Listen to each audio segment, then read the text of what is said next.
Seorang raja memiliki banyak gajah dalam tentara perangnya. Ada seekor gajah yang sangat kuat, sangat patuh, dan sangat terampil, serta memiliki keterampilan perang terbaik. Dalam banyak pertempuran, dia dikirim ke medan perang, tidak pernah kembali kecuali dalam kemenangan. Dia adalah gajah kesayangan sang raja dari ratusan bahkan dari ribuan gajah lainnya. Sang gajah selalu berperang bersama sang raja, penguasa di wilayah barat tersebut. Waktu berjalan terus dan sang gajah semakin tua, sehingga baginda raja tidak lagi mengirimkannya ke medan perang. Tetapi gajah tersebut tetap menjadi bagian dari tim sang raja. Karena setiap saat ketika sang raja melihat gajah tersebut, dia menjadi senang, menjadi bahagia. Sang gajah tetap mendapatkan perhatian serta fasilitas utama dari sang raja. Suatu hari, sang gajah berjalan menuju tepi danau untuk minum. Ketika dekat bibir danau, sang gajah kakinya terjebak di lumpur di tepi danau. Setiap gerakannya bukan membawanya naik, namun semakin tenggelam perlahan.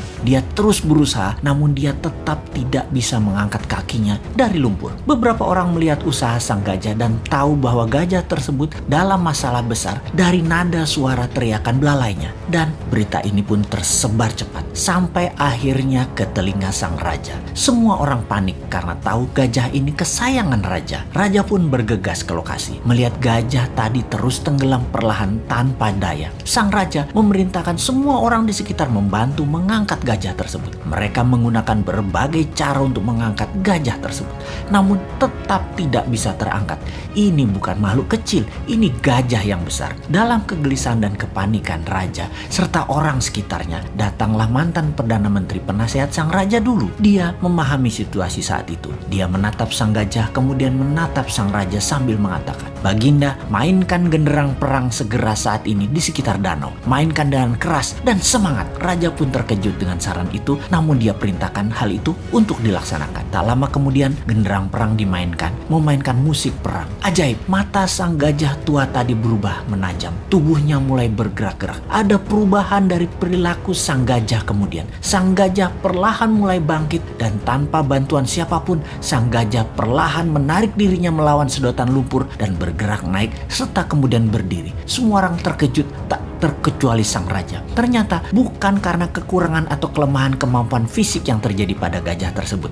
Yang dibutuhkan hanya suntikan semangat dari dalam. Dan ketika hal itu didapati, semuanya terselesaikan masalah apapun yang dihadapi. Untuk mempertahankan semangat dalam diri, sangatlah perlu sahabat semua mempertahankan tujuan hidup ke depannya di dalam pikiran bawah sadar kita. Dan jangan pernah ada rasa kalah atau menyerah dalam diri kita. Sahabat, mengapa saya menceritakan hal ini? Di saat pandemi saat ini, di waktu yang berat seperti saat ini, di saat ketidakpastian menghadang di depan, kita semua harus terus menyuntikkan semangat di dalam diri serta orang-orang di sekeliling kita. Pastikan kita semua punya visi dan misi yang jelas, purpose of life, dan semangat yang besar tadi. Pastikan ada genderang perang selalu menyala dalam diri Anda. Kita harus terus bersemangat untuk selalu sehat, makan makanan yang bergizi, selalu bersama orang yang membawa diri kita ke atas, penuh cinta dan penuh tawa. Pastikan kita berhenti menyalahkan keadaan seperti ini. Juga pastikan masalah yang terjadi saat ini yang memperlakukan kita negatif seperti saat ini tidak perlu ditakuti. Banyak hal indah dan besar terjadi di sekeliling kita. Ada solusi atas apapun masalah yang terjadi saat ini. New Mind salah satu solusinya. Dan